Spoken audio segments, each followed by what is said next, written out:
तो यहाँ पे हम आज जानेंगे कि जो नैनीहाल फार्म होते हैं, छत्तीसगढ़ के श्रम विभाग में जो श्रमिक होते हैं, उनके जो बच्चे पढ़ रहे हैं कक्षा दूसरी से लेकर के स्नातक स्नातकोत्तर तक, तो उन्हें यहाँ पे जो है छात्रवृत्ति के तौर पे जो है नैनीहाल दिया जाता है, जो हर क्लास में अलग अलग जो राशि है वो होता है। तो यहाँ पे हम ये जानेंगे दोस्तों कि जो मुख्यमंत्री नैनीहाल छात्रवृत्ति योजना है 2026 में कैसे भरना है, और यहाँ पे जो जो दिक्कतें आता था उसे इस वीडियो के माध्यम से जानेंगे। ठीक है, तो चलिए यहाँ पे देखते हैं। यहाँ पे जो प्रमाण पत्र सरल क्रमांक लिखा है 31, ये जो है कई टीचर जो होते हैं लिखते नहीं हैं, तो इसे हमें कहाँ से लिखना है। तो जो प्रमाण पत्र सरल क्रमांक है ये टीचर ही भरते हैं, और ये जो क्रमांक होते हैं, जो बच्चे 2026 में जो नैनीहाल फॉर्म भरवाते हैं अपने शिक्षक से, तो जो शिक्षक है वो नंबर वाइज जो भरते हैं क्रमांक, वही जो है सरल क्रमांक है।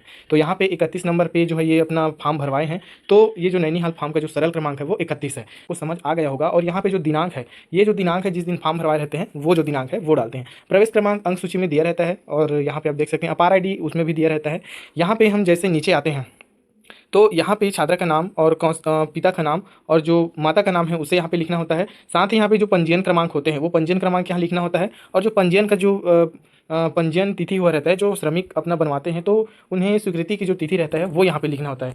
उसके बाद यहाँ निवास जो लिखा है, यहाँ पे अपना ग्राम, पोस्ट, जिला और विकासखंड जो होते हैं वो लिखना होता है। नीचे आते हैं, यहाँ पे जो विद्यालय महाविद्यालय का नाम लिखा है वो जो यहाँ अगर आपके बच्चे जो पढ़ रहे हैं स्कूल का, उसका नाम लिख सकते हैं। अगर नहीं लिख पाते हैं तो इन्हें जो है टीचर भर करके आपको देंगे। ठीक है, वर्तमान में 2026-27 चलेगा, क्योंकि ये जो सत्र है 26-27 है।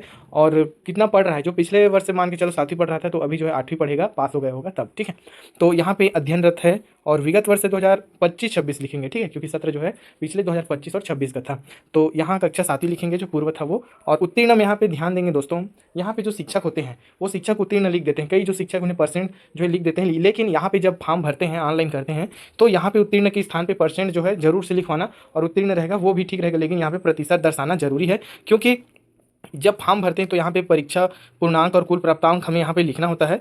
तो यहाँ शिक्षक से निवेदन है कि यहाँ पे उत्तीर्ण के स्थान में प्रतिशत जरूर लिखें, और साथ यहाँ पे जो ग्रेड है उन्हें आप तो लिख करके देते हैं, लेकिन उत्तीर्ण के स्थान में परसेंट जरूर लिख करके दें। ठीक है, इसके बाद जैसे नीचे आते हैं तो यहाँ पे प्राचार्य का सील सिग्नेचर रहेगा, और यहाँ पे ध्यान दीजिएगा कि यहाँ पे लिखा है कि मुख्यमंत्री नैनीहाल छात्रवृत्ति योजना अंतर्गत प्रावधानित राशि अन्य विभागों द्वारा संचालित समांतर योजनाओं के अतिरिक्त दे होगा। यानी कि अन्य विभागों के अनुसार इन्हें अन्य मतलब अतिरिक्त दे होगा, यानी कि जो छात्रवृत्ति स्कूल में दिया जाता है वो तो देगा, लेकिन ये जो विभाग अलग है इसके समांतर ही है, लेकिन ये जो राशि है वो अलग से दे होगा। यानी स्कूल में जो छात्रवृत्ति मिलते हैं वो भी मिलेगा, और जो श्रम विभाग में दे होगा ये भी मिलेगा, यानी दोनों मिलेगा। ठीक है, क्योंकि कई शिक्षक जो है स्कूल में मिल रहे हैं तो ये वाला जो है नहीं मिलते हैं, या फिर लोगों का भ्रम रहता है कि स्कूल में मिल रहे हैं तो ये जो श्रम विभाग वाला है वो नहीं मिलेगा। ठीक है, तो यहाँ पे स्पष्ट नोट दिया है कि ये जो राशि है अतिरिक्त दे होगा। ठीक है, तो दोस्तों इस वीडियो में आप जान पाए कि जो प्रमाण पत्र सरल क्रमांक है वो कैसे लिखा जाता है, और यहाँ पे जो परीक्षा पूर्णांक है ये पहले नहीं था, अब जो अपडेट हो चुका है। तो आशा करता हूँ कि ये वीडियो आप लोगों को पसंद आ गया होगा।